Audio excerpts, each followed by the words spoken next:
कन्दं प्रभुदेवचन्द्रं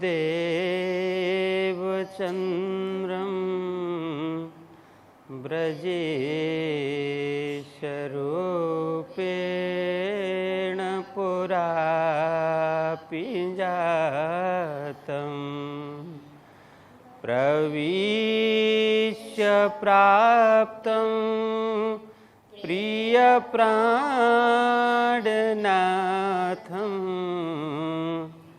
परेशपूर्णं सततं नमामि ब्रह्मा प्रियाजा गरणाय जात सर्वस्वपाता भवसिन्धुत्रात विज्ञानदाता निजधर्मधाता दीनैकबन्धो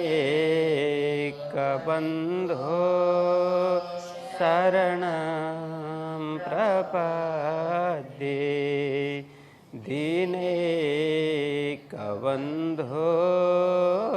शरणं प्रपद्ये। बोलिए कृष्ण कन्हैया लाल की, श्री सद्गुरु महाराज की, श्री प्राणनाथ प्यारे की, श्री पाँच नवतन पुरी धाम की, जगद्गुरु आचार्य श्री 108 कृष्णमणि जी महाराज की, परमहंस बाबा जी लक्ष्मीदास महाराज की, समस्त सुंदर साथ की प्रणाम। भेष सिपाही का कमर कटारी तलवार, मुँह दाढ़ी हाथ बरछी, ऐसा भेष ल्यावनहार, ऐसा भेख ल्यावनहार। धर्मप्राण सुंदर साथ जी, आप सभी को प्रेम प्रणाम, शुभ प्रभात। वीतक प्रशिक्षण प्रसंग पर आप सभी उपस्थित हैं। हम सभी ने कल कहाँ तक चर्चा की थी? 59 चौपाई, 59 चौपाई तक हमने उसका प्रसंग सुना। यह प्रसंग चल रहा है निजानंदाचार्य सद्गुरु धनिश्री देवचंद्र जी महाराज की साधना के विषय में। उन्होंने स्वयं को प्रश्न किया, मैं कौन, कहाँ से आया, कहाँ मेरा भरतार आदि प्रश्न। फिर उन प्रश्नों के उत्तर के लिए, उन प्रश्नों की जिज्ञासा, उत्तर की जिज्ञासा के लिए उन्होंने अनेक मेहनत की, अनेक साधनाएं की। उन्हें लगा अब मुझे मेरे गांव में, मेरे घर में माता पिता के साथ में रह करके मेरा लक्ष्य पूर्ण नहीं होगा, इसके लिए मुझे गृह परित्याग करके साधना में जुट जाना होगा। जब उन्होंने ऐसा सोचा तो घर परित्याग कर दिया। वह प्रसंग चल रहा है। जैसे घर से निकले तो क्या कुछ घटना हुई, क्योंकि साधना के क्षेत्र में कोई सरलता नहीं होती।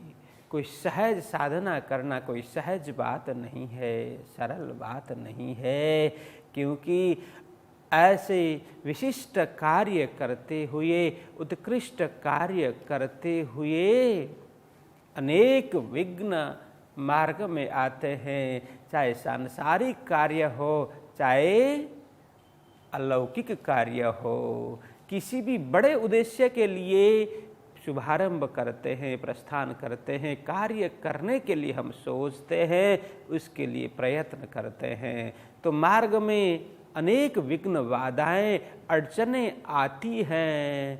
अब सद्गुरु जी के जीवन में भी क्या कुछ घट रहा है उसके विषय में यहाँ चर्चा हो रही है। तो मार्ग में जाते हुए घनघोर अंधेरा छाया, कुछ उन्हें दर्शन नहीं हो रहे, मार्ग का पता ही नहीं चल रहा है, अकेले हैं, बाराती काफ़ी आगे निकल चुके हैं, मरुभूमि, रेतीली भूमि, और किसी के पदचिन्ह दिखाई नहीं देता, मार्ग का कुछ भी पता नहीं चलता, वे भयभीत होकर के जा रहे हैं। उन्होंने सुना था कि यहाँ तो चोर मिलेंगे, लुटेरे मिलेंगे, डाकू मिलेंगे, तो न जाने अब मैं तो अकेला हूँ, यदि चोर मिल ही जाए, डाकू मिल ही जाए तो मैं क्या करूँगा, मैं अपने आप को कैसे बचाऊँगा, आदि मन में शंका उपशंका लेते हुए आगे बढ़ रहे थे। उसी समय में एक व्यक्ति उन्हें मिल जाता है, उसी व्यक्ति के विषय में यहाँ है। तो वो व्यक्ति ने, उस व्यक्ति के विषय में लालदास जी महाराज लिखते हो, कैसा व्यक्ति, तो वे कहते हैं कि यह भेष तो सिपाही का है, सिपाही का भेष है, और कमर में उसकी कटारी तलवार लटकी हुई है, मुंह में दाढ़ी है, हाथ में बरछी है। ऐसा भेष बनाने वाला, ऐसे भेष में एक व्यक्ति मिला। यहाँ तक प्रसंग चल रहा है। तो अब आगे हम प्रयाण करते हैं। तो कहते हैं, मुख से आए बचन कहे छोड़ो कमर तलवार, मुँह मुदा दहशत से कछु न आया विचार। यह है 60वीं चौपाई।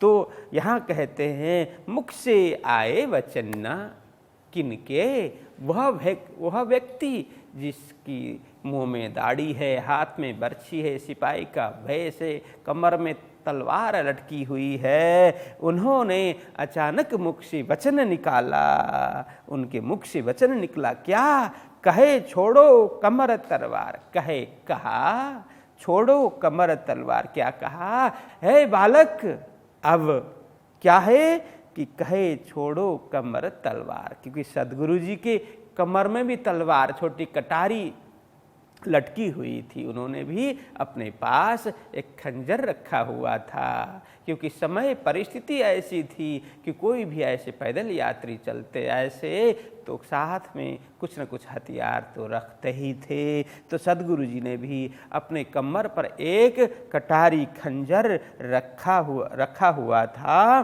तो वह व्यक्ति ने क्या कहा, हे बालक, तुम्हारी कमर में जो लटक रही तलवार है ना, वो मुझे दे दो। कहा छोड़ो कमर तलवार, वहां से छोड़ो मतलब छुड़ाओ, वहां से निकाल करके मुझे दे दो। बस इतना। उस व्यक्ति के मुख से यह वचन जैसे ही सुने, ऐसे सुनते ही क्या हुआ, मुँह मुदा दहशत से। बस मुँह मुदा मतलब, यहाँ मुँह मुदा का मतलब क्या है, आंख बंद की, क्योंकि एक एक शब्द का अर्थ करने से कभी कभी भाव निकलता नहीं है, इसीलिए भाव भी हमें समझना है।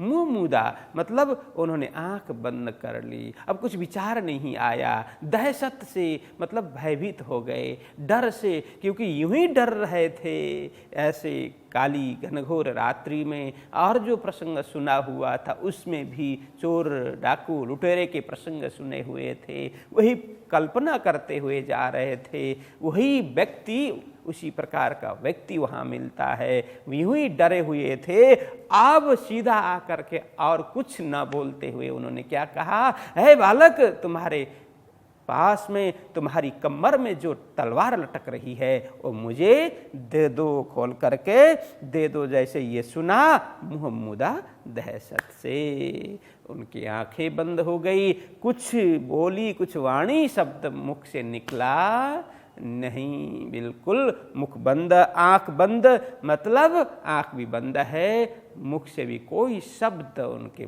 निकले नहीं, कछु न आया विचार। देवचंद्र जी महाराज के हृदय में, उनके दिमाग में कुछ विचार ही नहीं आया, शून्य हो गया। मैं करूं तो क्या करूं, बिल्कुल ही दहशत से भयभीत होकर के आंख उन्होंने बंद कर ली, कुछ विचार सूझी नहीं रहा है। तो आगे कहते हैं, तुरंत तलवार छोड़ के दई हाथ में श्रीराज, कहा छोड़ तू गांठड़ी, ये बातें देखी इन काज। तो लालदास जी महाराज समझाते हैं कि सुंदर सास जी जैसे ही सदगुरु जी भयभीत हो गए, आंख बंद हो गई, मुख से कुछ वाणी नहीं निकल रही है, फिर भी उस व्यक्ति ने जो कहा तुम्हारे पास जो तलवार है वो मुझे दे दो, उनकी आज्ञा पालन करते हुए, डरते हुए क्या कहा कि तुरंत तलवार छोड़ के दई हाथ श्रीराज, उस व्यक्ति के हाथ में। यहाँ आप सदगुरु जी को ये कौन है पता नहीं है, यहाँ तो लालदास जी महाराज, क्योंकि उनको पूरा वृतांत पता है ना, पूरी घटना पता है ना, क्योंकि सदगुरु जी ने प्राणनाथ जी को यह कथा सुनाई, प्राणनाथ जी ने लालदास जी को यह कथा सुनाई, इसलिए उन्हें तो पता है कि सदगुरु जी को दर्शन देने वाले पुरुष स्वयं श्री राज जी महाराज है।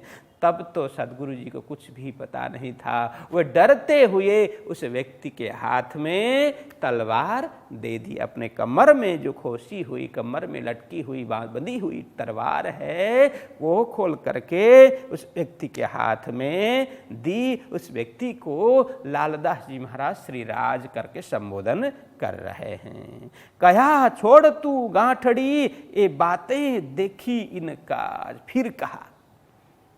फिर क्या कहा कि कहा छोड़ तू गांठड़ी, बस तुम्हारे कंधे में जो गांठड़ी है, गठरी पोटली बदी हुई, वो लटकी हुई है, कंधे में उन्होंने कंधे में रखी थी गठरी, कहा वो भी खोल करके मुझे दे दो, मुझे सुपुर्द कर दो। ये बातें देखी इनका। जैसे ही यह सुना, यह शब्द क्या, तुम्हारे पास जो गठरी है वो भी मुझे दे दो, जैसे ये कहा, उस व्यक्ति ने, सतगुरु जी ने सोचा जो मैं आज तक सुनते आ रहा था, कोई लुटेरा मिलेगा, चोर मिलेगा, डाकू मिल जाएगा और अकेले इसमें कोई किसी में एक दो व्यक्ति पार नहीं पाएंगे और सामान छीन लेंगे और उस यात्री को भी मार डालेंगे, ऐसा सुना था।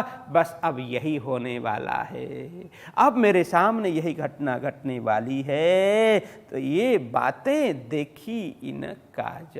इसके दो अर्थ विद्वान लोग करते हैं कि ये बातें, क्या बातें कि देवचंद्र जी महाराज ने सुना कि जो मैंने प्रसंग सुने थे, अब ये सारा सामान भी, क्योंकि तलवार भी मेरे साथ में से ले लिया और गठरी भी ले ली, और अब मुझे तो यह मार ही डालेगा, मैं तो निहत्था हूँ, मैं निर्बल हूँ, मैं कुछ भी तो नहीं कर सकता, मैं सामना नहीं कर सकता। और वो ऐसा डरावना भयभीत करने वाला स्वरूप है और बल से भी ये मजबूत है, और मैं तो निर्बल हूँ, मैं कुछ नहीं कर पाऊंगा। उन्होंने सोचा इसीलिए यही काज के लिए, इन काज क्या, अब लूटने के लिए और मुझे मारने के लिए ही ये सारा ये कर रहा है। मेरे कमर से तलवार भी उसने ले ली, गठरी भी उसने ले ली। तो एक तो यह अर्थ है, और दूसरा अर्थ यह भी है कि देवचंद्र जी महाराज सोचते हैं अब मैं क्या करूं, कैसे करूं। तो यहाँ लालदास जी महाराज समझाते हैं, देखो ये बातें देखी इन काज। लालदास जी महाराज समझाते हैं ये बातें देखी इन काज। श्री राज जी ने तो सदगुरु जी को वो साथ देने के लिए, सद्गुरु जी के हाथ पकड़ने के लिए यह कार्य किया है। ये लालदास जी महाराज की भावना है, लेकिन यहाँ सद्गुरु जी सोचते हैं कि अब तो ये मुझे मारने के लिए ही, मुझे लूटने के लिए ही ये कार्य हो रहा है। इस प्रकार से अलग अलग अर्थ विद्वत जन इस चौपाई की ये चौथे चरण के अर्थ करते हैं। तो हम यहाँ यही समझें कि सद्गुरु जी भयभीत थे, उन्होंने सोचा अब मुझे मारने के लिए सारी प्रक्रिया कर रहा है, ये व्यक्ति कर रहा है, ऐसा उन्होंने सोचा। तब आगे कहते हैं, तब जाना मुझे मारेगा, उन्होंने कहे सुकन्ना बिछाए पिछौड़ी सुवाए, तब कांपने लगा मन। उस समय की परिस्थिति की यह परिस्थिति का वर्णन है। क्या देवचंद्र जी महाराज विचार करने लगे, क्या तब जाना मुझे मारेगा। अब तलवार ले ली, गठरी ले ली, और अब तो मुझे निश्चित रूप से मुझे ये मार ही डालेगा। उन्होंने कहे सुकन्ना, ये विचार कर रहे थे, यही कल्पना कर रहे थे, ये सोच रहे थे कि मुझे अब मार डालेगा, मेरा बचने का कोई ठौर नहीं, कोई उपाय नहीं, मैं इससे पार नहीं पाऊंगा, मैं इसके हाथ दो हाथ नहीं कर पाऊंगा, यह सोच रहे थे। तब देवचंद्र जी महाराज के सामने उस व्यक्ति ने एक सुकन कहा। क्या उन्होंने कहे सुकन्ना, उस व्यक्ति के मुख से वाणी निकली, वचन निकले। क्या कहते हैं, बिछाए पिछौड़ी सुवाए। हाँ, अब उस व्यक्ति ने क्या किया कि अपने कमर में जो पिछौरी है वो बंधी हुई थी, वो छोटी सी चादर होती है ओढ़ने की, छोटी सी चादर, उसको पिछौरी बोलते हैं। तो वो पिछौरी है उस व्यक्ति के कमर में बंधी हुई थी, वो पिछौरी जमीन में क्या किया, बिछा दिया, और देवचंद्र जी महाराज को कहा, हे बालक तुम अब इसमें सो जाओ। अब देवचंद्र जी महाराज क्या कहें, अब कुछ बोल नहीं पाएंगे, क्योंकि अब कोई विकल्प भी तो नहीं है। उस व्यक्ति ने कहा पिछौरी के ऊपर सो जाओ, तो वे सो गए, कुछ भी बोले बगैर मौन होकर के सो गए। यही कहते हैं, बिछाए पिछौड़ी सुवाए, तब कांपने लगा मन, भयभीत होकर के कांपते हुए, मन में बहुत दहशत है, बहुत डर है, लेकिन क्या करें। जैसे बिल्ली के सामने कबूतर डर करके आंख बंद कर देता है और कांपने लगता है, इसी तरह से देवचंद्र जी महाराज का हाल है। उन्होंने आंख भी बंद कर ली, कुछ वाणी नहीं निकल रही है, विचार भी शून्य हो गए हैं, और जैसा उस पुरुष ने कहा वही करते जा रहे हैं। वे सो गए कहाँ, उस पिछौरी के ऊपर, कांपते हुए, डरते हुए। आगे कहते हैं, बरछी हाथ पकड़ के एक साथल पर दे पाए, बोझ दिया शरीर का फिर यूं पूछो जाए। तो यहाँ कहते हैं, लालदास जी महाराज समझा रहे हैं सुंदर शाह जी, अब आगे की घटना क्या हो गई जरा ध्यान से सुने। वे कहते हैं, वो जैसे ही सद्गुरु जी उस पिछौरी के पर एक चादर के ऊपर सो गए, आंख उनकी बंद है, खुली नहीं है, बिल्कुल आंख बंद है, सो गए। और उस पुरुष ने क्या किया, जिसके एक हाथ में बरछी है, वो बरछी जमीन में टेक करके, टिका करके एक साथल पर दे पाए। अपना एक चरण, एक पैर है सद्गुरु श्री देवचंद्र जी महाराज के, साथल मतलब ये जांग के मूल होता है, जांग मूल में अपना चरण पाए, एक साथल पर दे पाए। पाए मतलब चरण, साथल मतलब जांग। उस पुरुष ने क्या किया, एक बरछी तो नीचे जमीन में टिकाया, बरछी का सहारा लिया, भाला का सहारा लिया, और देवचंद्र जी महाराज के साथल के मूल में, जांग के मूल में अपना चरण टिका दिया।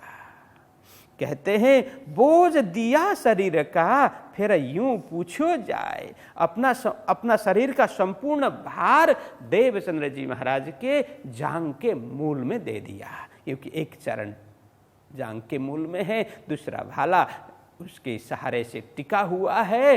तो उस पुरुष ने क्या किया, जांग मूल में अपना चरण टिका करके अपना संपूर्ण शरीर का भार है, बोझ है, उसी में दे दिया। बोझ दिया शरीर का फिर यूं पूछो जाए। फिर पूछा, इस प्रकार से पूछा।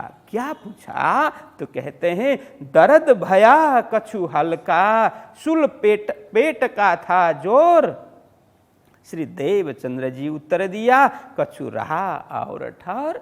जब उस पुरुष ने क्या पूछा कि हे बालक, पूछते हैं दर्द भया कछु हल्का, दर्द पीड़ा, जो तुम्हें पीड़ा हो रही थी, दर्द हो रहा था, चलते चलते तुम्हारा शरीर थक गया था, पैर दुख रहे थे और जांग में पीड़ा हो रही थी, क्या तुम्हें कुछ पीड़ा हल्का हो गया, पीड़ा हल्का हो गया क्या, पीड़ा थोड़ी कम हो गई, कुछ राहत महसूस हो रहा है क्या? तो कहते कि दर्द भया कछु हल्का, सुल पेट का था जोर। सुल पीड़ा, सुल पीड़ा, पेट की जो पीड़ा है, दर्द है, वो जोर अतिशय, अतिशय तुम्हें पीड़ा थी, अतिशय दर्द था, वो क्या कम हुआ क्या, कुछ न्यून हुआ, तुम्हें कुछ राहत हो रही है क्या, कुछ हल्का महसूस हो रहा है क्या, ऐसा पूछा। ऐसा पूछने पर देवचंद्र जी महाराज जवाब देते हैं। आँख खुल गई तब तो उन्होंने जवाब दिया।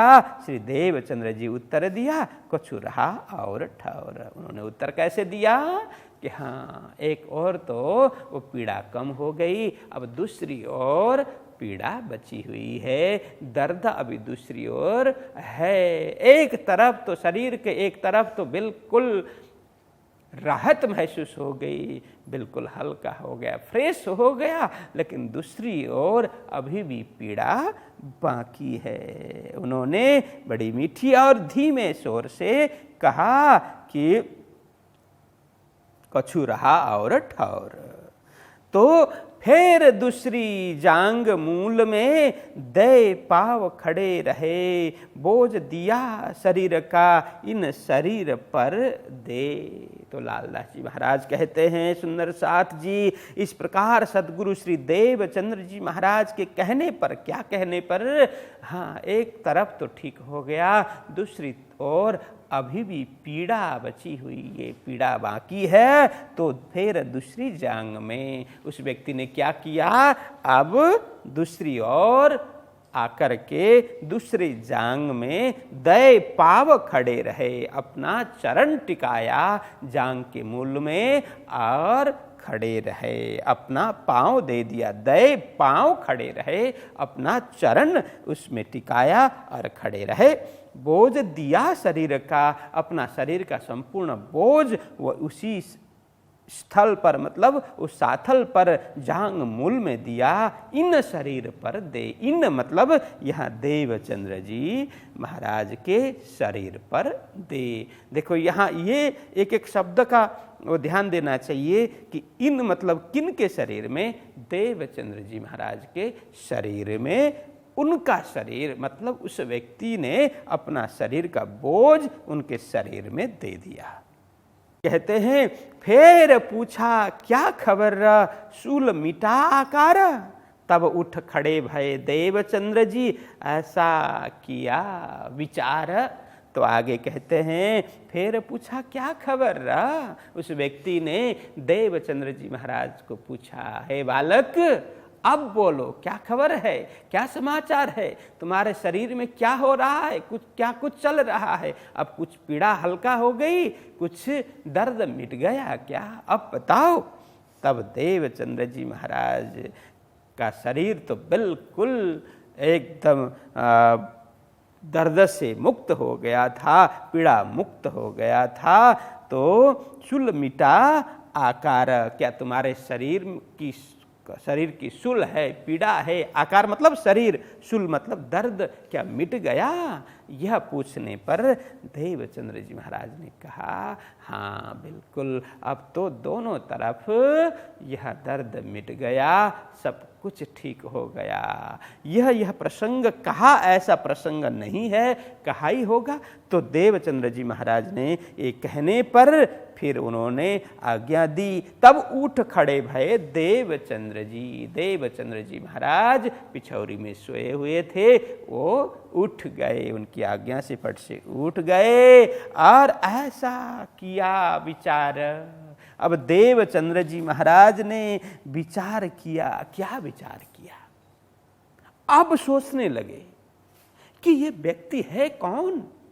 मैं तो अभी तक सोचता था ये लुटेरा है, डाकू है, ये चोर है, मेरी तलवार भी ले ली, गठरी भी ले ली, मुझे मारेगा, ऐसा ही मैं सोच रहा था। लेकिन इसने तो मुझे सुला करके क्या किया कि अपने चरण मेरे जांग मूल में टिका करके मेरे समस्त शरीर का दर्द मिटा दिया, शरीर की पीड़ा उसने हरण कर दी। तो ये कैसा चमत्कार हुआ, ये कौन है? आदि आदि यह स्वयं के अंदर ये विचार करने लगे कि ये व्यक्ति कौन है, किस प्रकार से मेरी पीड़ा दूर कर दी, दर्द दूर कर दिया।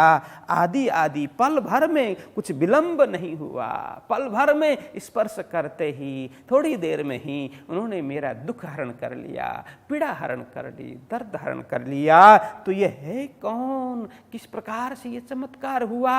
आदि आदि विचार करने लगे। ऐसा किया विचार, वो विचार चल ही रहा है देवचंद्र जी महाराज के दिल में। तो आगे कहते हैं, पिछौड़ी कमर बंधाए के बोझ बांधा अपनी पीठ पर, तब जाना श्री देवचंद्र जी ये मारे नहीं क्यों कर रहा।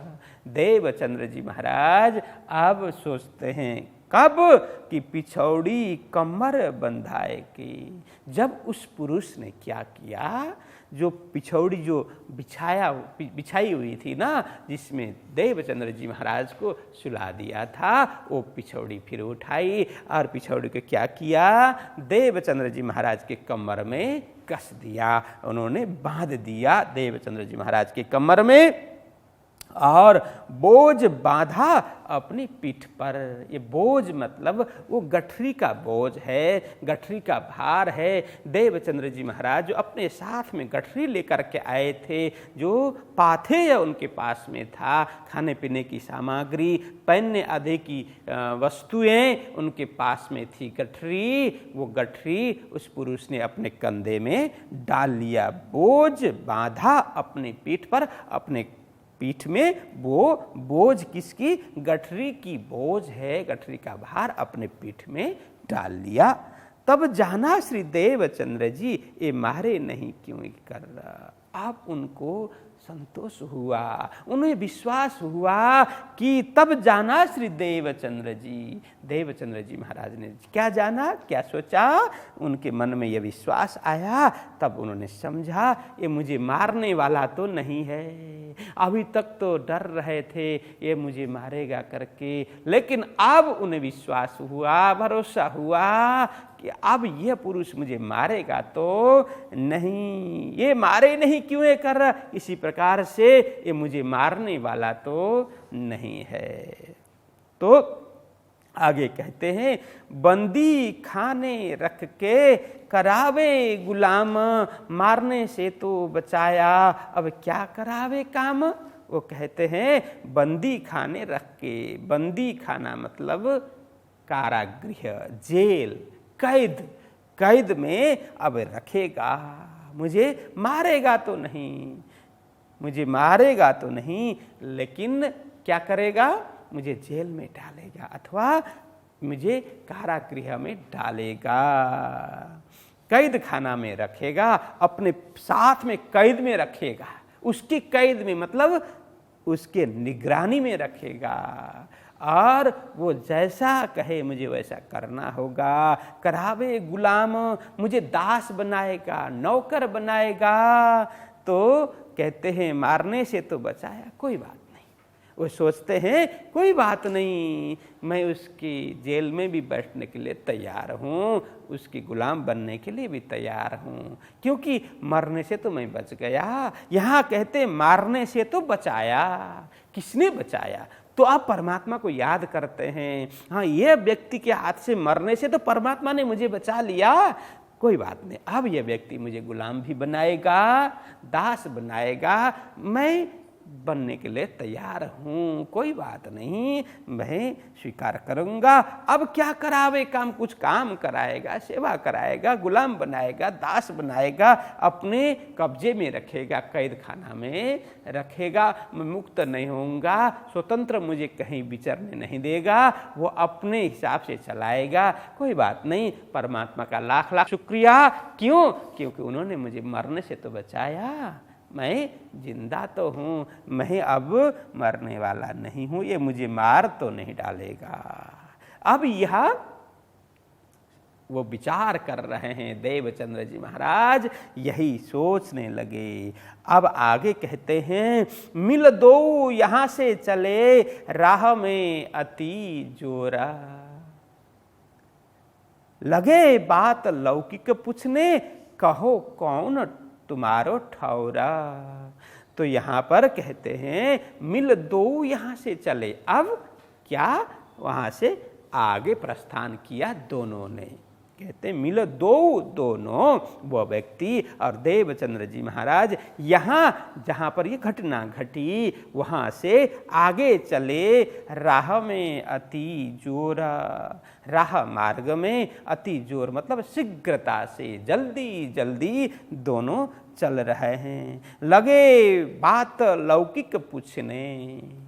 अब देवचंद्र जी महाराज से वो व्यक्ति लौकिक बात पूछने लगा। उस व्यक्ति ने सांसारिक बात की चर्चा छेड़ दी और लौकिक सांसारिक व्यावहारिक बात पूछने लगा वह व्यक्ति। कहो कौन ठौर तुम्हारो। यहाँ कहा है, कहो होना चाहिए था, कहो कौन तुम्हारो ठौर। अलग अलग में यह कहाँ भी मिलता है और कहो भी मिलता है। तो कहो कौन ठौर तुम्हारा। वो व्यक्ति ने क्या पूछा कि हे बालक, तुम्हारा नाम क्या है, तुम्हारा ठौर कहाँ है, कहाँ से आए हो, कहाँ रहते हो, कहाँ जा रहे हो, आदि आदि। इसी एक पद में सब कुछ समझना चाहिए कि कहो कौन तुम्हारो ठौर, तुम कहाँ से आए हो।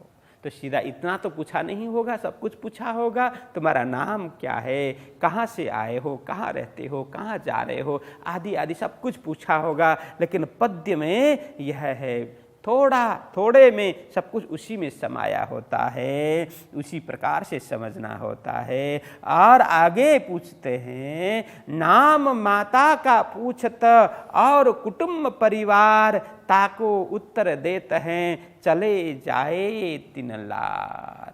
तो लालदास जी महाराज समझाते हैं, सुंदर साथ जी, इस प्रकार से वह पुरुष क्या पूछने लगा कि हे बालक, नाम माता का पूछत, तुम्हारे माता का नाम क्या है, और कुटुंब परिवार और उनके कुटुंब परिवार इष्ट मित्र सबके विषय में पूछने लगा।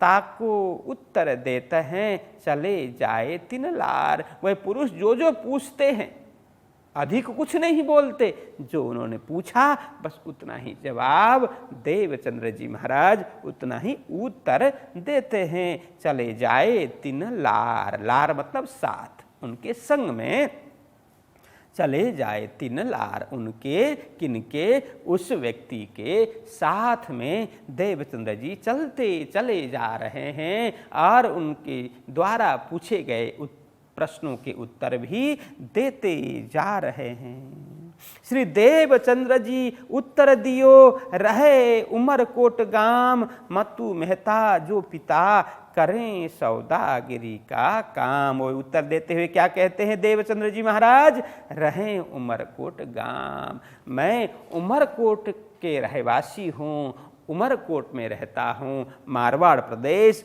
उमरकोट गांव, वहाँ पर मेरे माता पिता रहते हैं। मेरे पिताजी क्या करते हैं?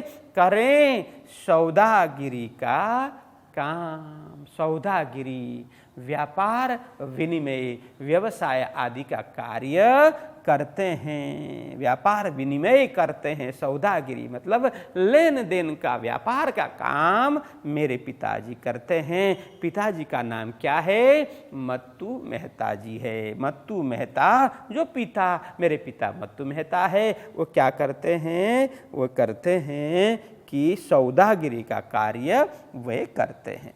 फिर खबर देश की पूछने लगे सुकन्ना, कौन राजा तुम देश को कैसो ताको चलन्ना। उस व्यक्ति ने फिर क्या पूछा? फिर खबर देश की, पूरे देश की खबर, देश का समाचार जानना चाहा कि तुम्हारे देश में क्या कुछ चलता है, वहाँ का राजा कैसा है, आदि आदि। फिर खबर देश की पूछने लगे सुकन्ना। तो यहाँ सुकन मतलब ऐसे सुकन का सीधा सीधा अर्थ होता है वचन, लेकिन यहाँ समाचार खबर के रूप में लेना चाहिए। पूछने लगे, वहाँ का समाचार पूछने लगे, कौन राजा तुम देश को कैसो ताको चलन है। बालक अब तो परिचय भी उन्होंने दे दिया, मेरा नाम देवचंद्र आदि है। अब यहाँ उन्होंने संबोधन करके ही पूछते हैं, देवचंद्र बोलो तुम्हारे देश में कौन राजा है और राजा का स्वभाव कैसा है, उसका चलन कैसा है। देखो यहाँ चलन का मतलब है व्यवहार। राजा का स्वभाव कैसा है, उसका व्यवहार कैसा है, किसके प्रति? तो प्रजा के प्रति। अपनी प्रजा के प्रति राजा का भाव कैसा है, किस प्रकार से राज्य संचालन करता है वहाँ का राजा, आदि आदि। हाँ, तो कहते हैं कौन राजा तुम देश को कैसो ताको चलन। वहाँ के राजा का नाम क्या है, वो अपने प्रजा के प्रति कैसा व्यवहार रखता है, प्रजा पालन में उसका भाव कैसा है, आदि आदि प्रश्न वहाँ पर करते हैं। और आगे कहते हैं कौन वजीर ताके रहे क्यों कर चलत व्यवहार। कई ऐसी बातें लौकिक यही पूछे विचार। तो आगे कहते हैं कौन वजीर ताके रहे, वह उस राजा का मंत्री कौन है। मंत्री तो अनेक होते हैं, लेकिन वहाँ प्रमुख मंत्री, प्रमुख अमात्य की बात चल रही है, प्रमुख सचिव की बात चल रही है। तो वहाँ का प्रमुख अमात्य कौन है और उसका चाल चलन व्यवहार कैसा है, राजा के साथ में संबंध कैसा रखता है, प्रजा के प्रति उसकी भावना कैसी है, किस प्रकार की सेवा का कार्य करता है, आदि आदि। क्यों कर चलत व्यवहार, वो कैसा चाल चलता है, व्यवहार किस प्रकार का करता है, इस अर्थ में है। उसकी प्रवृत्ति क्या है, राजा के साथ में संबंध कैसा बनाए रखता है, प्रजा के साथ में उसका संबंध किस प्रकार का है, आदि आदि प्रश्न करते हुए जा रहे हैं। कई ऐसी बातें लौकिक, इस प्रकार की अनेक बातें उन्होंने पूछी, प्रश्न पूछे। देवचंद्र जी महाराज सभी प्रश्नों के उत्तर दे रहे हैं। जो जो उन्हें लगा, जिस प्रकार से लगा, वो उत्तर देते हुए जा रहे हैं। यही पूछे विचार। इस प्रकार से उन्होंने पूछा। क्यों? क्योंकि देवचंद्र जी महाराज के अंदर जो चिंता बैठी हुई है, जो भय है, उसको दूर करने के लिए वो माइंड डाइवर्ट करना चाहते हैं कि लौकिक बातें पूछ पूछ करके उन्हें लगे कि अपनापन सा लगे। इसीलिए उनके अंदर से भय निकालने के लिए और मार्ग में चलते हुए कोई बोर न हो, उन्हें ज़्यादा तकलीफ न हो, इस भावना से, इस प्रकार की लौकिक भावना समय निकालने के लिए, उनके मन से डर निकाल देने के लिए पूछते जा रहे हैं। देवचंद्र जी महाराज भी जवाब देते जा रहे हैं। यूं करते पूछत चले पंथ करते जाए, रात रही बाकी थोड़ी साथ को पहुँचे धाए। इस प्रकार बातचीत करते हुए, लौकिक बातचीत करते हुए, उनके घर से निकलने का क्या ध्येय है, कहाँ जाना चाहते हैं, क्या करना चाहते हैं, आदि आदि भी वहाँ प्रश्न हुए, आदि आदि की चर्चा भी हुई। ये सब करते करते विशेष करके लौकिक सांसारिक ये बात, दुनियावी बात की चर्चा करते हुए यूं करते पूछत चले, पंथ करते जाए। पंथ मतलब मार्ग इस प्रकार से कटते जा रहा है, मार्ग के आगे चलते जा रहे हैं। रात रही बाकी थोड़ी, पूरी रात इस तरह से चलते चलते चलते निकले। अब थोड़ी रात बाकी है, पूरा उजाला नहीं है, रात मिटने को तैयार है। अब सूर्योदय हुआ नहीं है, वैसे थोड़ी थोड़ी थोड़ी लोग दूर दिखाई देते हैं, स्पष्ट पहचान अभी भी नहीं होती, इतना उजाला नहीं है। थोड़ी रात अब भी बाकी है, रात रही बाकी थोड़ी, साथ को पहुँचे धाय। अब चलते चलते एक स्थान पर पहुँचे, वहाँ एक थोड़ा सा टीला जैसा थोड़ी ऊंची जगह में वहाँ पहुँचे। वहाँ से दूर क्या देखा, वही न जाने वही बाराती वहाँ जाकर के डेरा डंडा डाल करके बैठे हुए हैं। क्योंकि ऐसा ही होता है कि पूरी रात चलते हैं और जैसे सुबह होता है तो वहाँ पर आब स्नान आदि सब करने के लिए शौच स्नान करके फिर नित्य क्रिया सब लोग करते हैं, फिर भोजन प्रसाद करके फिर जैसे ही शाम का समय होता है फिर चलने लग जाते हैं। तो वहाँ बाराती लोग जाकर के विश्राम कर रहे थे, अपना पड़ाव वहाँ डाल करके, प्रथम पड़ाव वहाँ उन्होंने डाला था।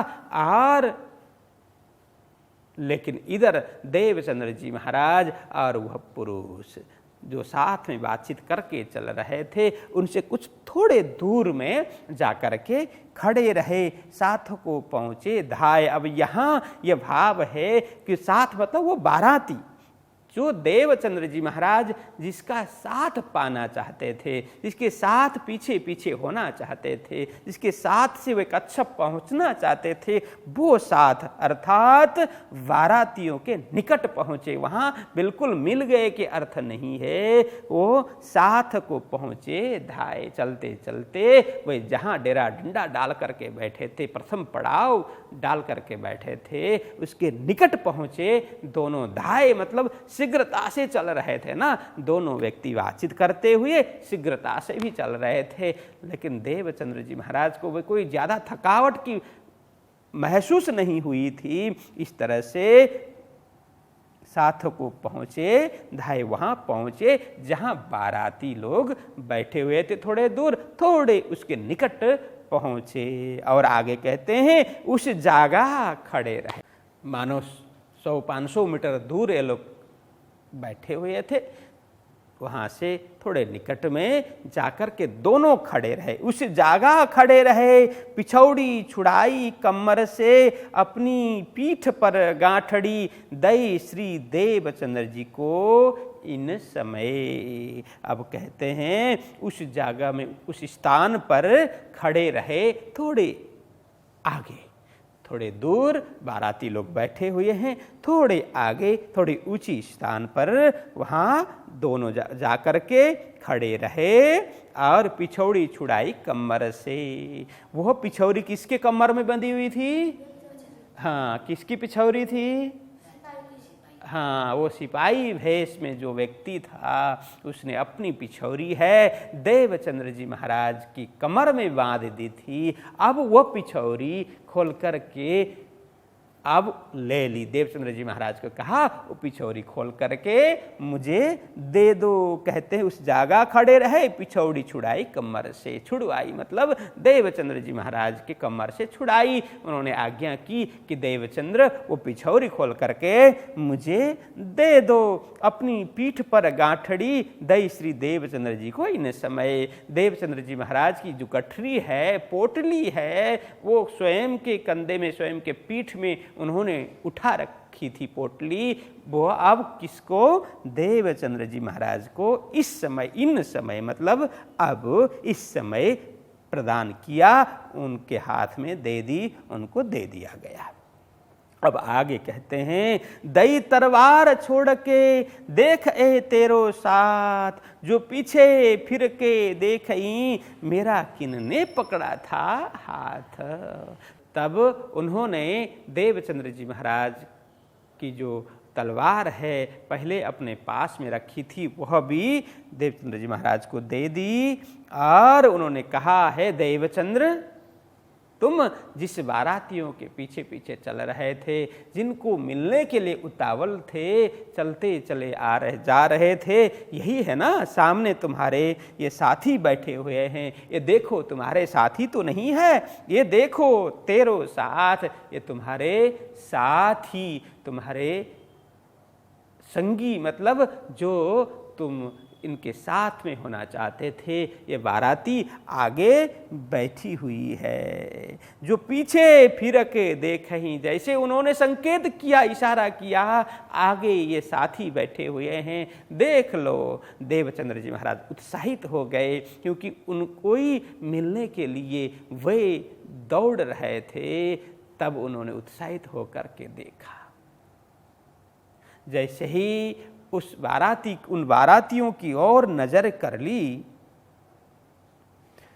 तब वे प्रसन्न मुद्रा में थे कि हाँ, मुझे बाराती मिल गए। यह खुशी के भाव से उन्होंने उस ओर दृष्टि की, और जैसे ही उन्हें पता चला हाँ बाराती है, मेरे साथी है, निश्चित हुआ और पीछे मुड़ करके तब ही देखा, जो पीछे फिर के देखहीं मेरा किनने पकड़ा था हाथ। जैसे बारातियों की ओर से दृष्टि हटा करके पुनः उस व्यक्ति की ओर दृष्टि लगाई तो वहां कोई था नहीं, वहां तो वे अकेले थे। चारों ओर दृष्टि घुमा करके उन्होंने देखी, कोई मिला नहीं। वे अकेले इधर उधर देखा, कोई मिला ही नहीं। जो पीछे फिर के देखहीं मेरा किनने पकड़ा था हाथ। अब वो समझ गए। चारों ओर देखा, कोई न मिलने पर तब उन्हें विचार किया, अरे ये कौन था, अभी तक मेरा हाथ किसने पकड़ा था।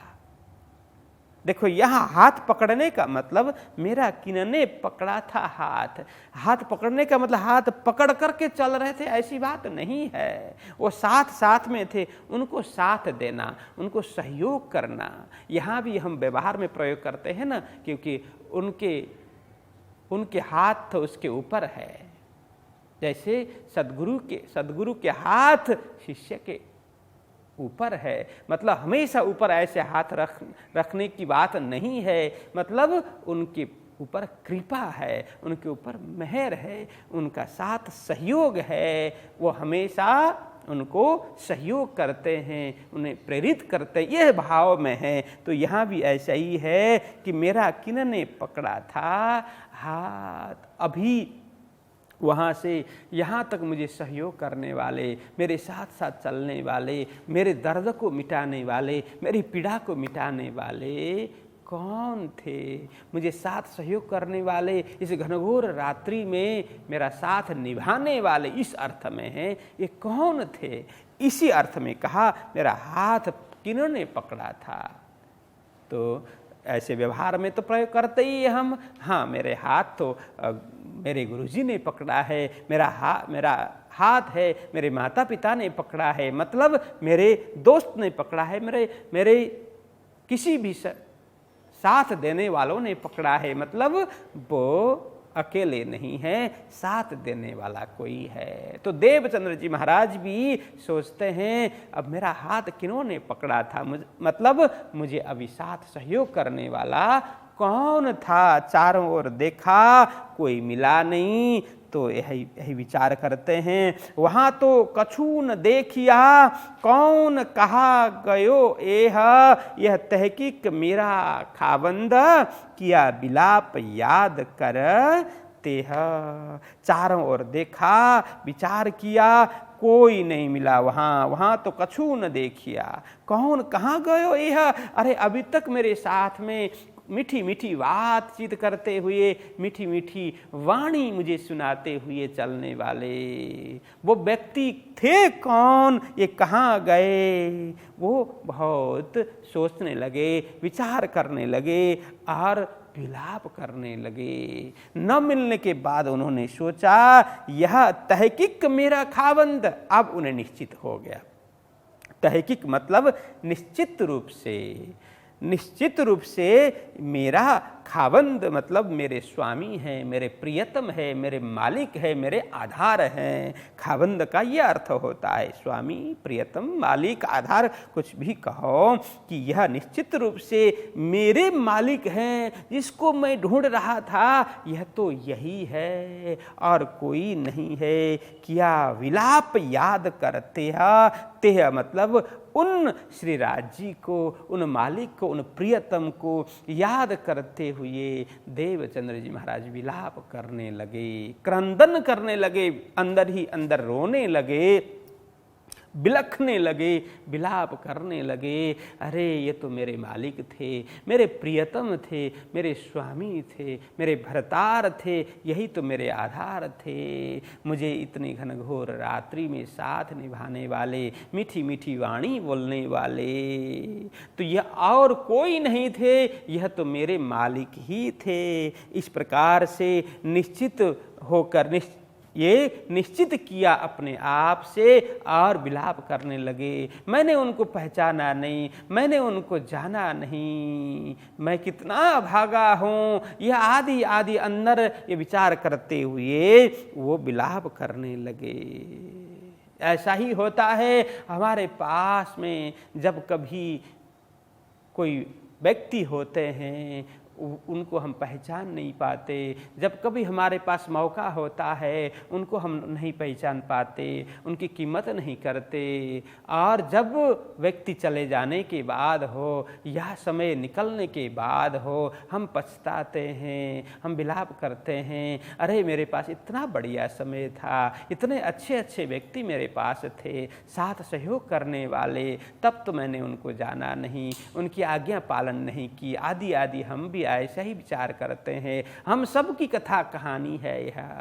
तो देवचंद्र जी महाराज भी सोचने लगे, अरे मेरे मालिक थे मेरे साथ में, लेकिन मैंने जाना पहचाना नहीं। फेर के एता बिचारिया मेरे ए तो है सिर पर। देखो ए तो मतलब ए को अलग करना चाहिए, मेरे ए तो है सिर पर, यह भाव है। उन्होंने क्या विचार किया कि फेर के एता विचारिया मेरे ये तो है सिर पर, जहाँ कहूँ मैं डार हूँ ये छोड़े नहीं क्यों ये कर।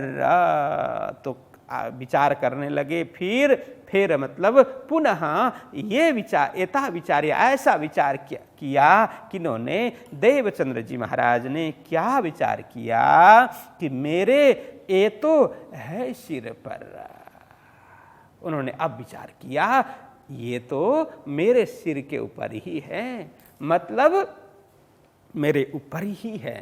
सिर के ऊपर मतलब सिर में बैठे हुए तो नहीं है, ये भाव है कि मैं अकेला नहीं हूँ, वो हमेशा मेरे साथ साथ में है, मेरे हृदय में है, मेरे मस्तिष्क में है, मेरे जीवन में है। जब कभी मुझे आवश्यक पड़े वो मुझे अवश्य सहयोग करेंगे। जब कभी मेरे जीवन में संकट आन पड़े मुझे कभी अकेले छोड़ने वाले नहीं हैं, वो मुझे साथ देंगे, मेरे सहारा वही तो बनेंगे।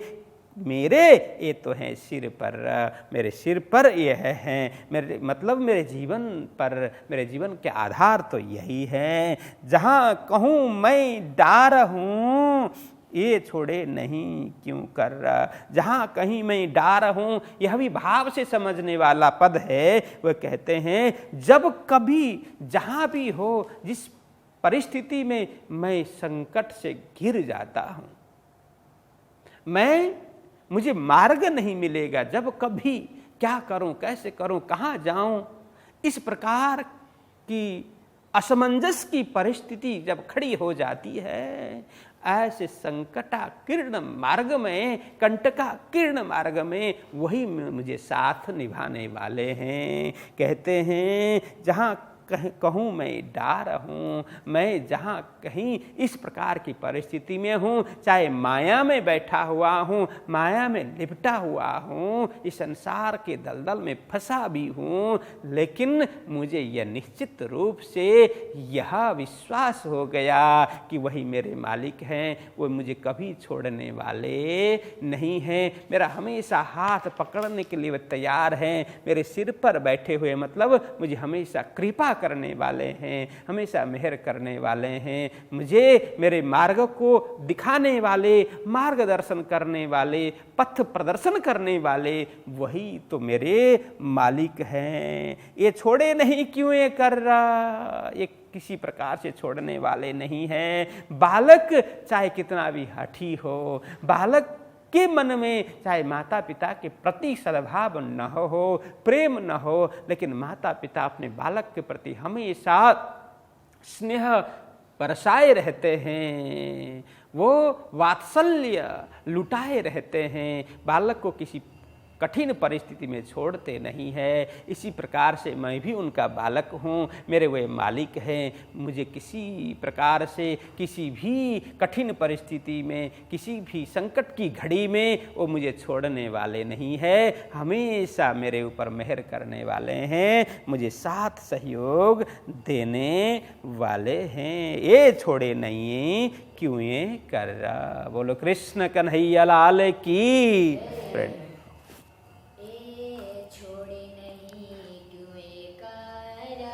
ए छोड़े नहीं क्यों कर, फेर के एता विचारिया,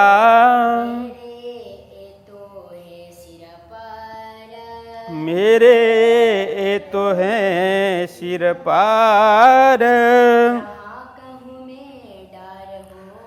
जहाँ कहूँ मैं डार हूँ, ए छोड़े नहीं क्यों कर,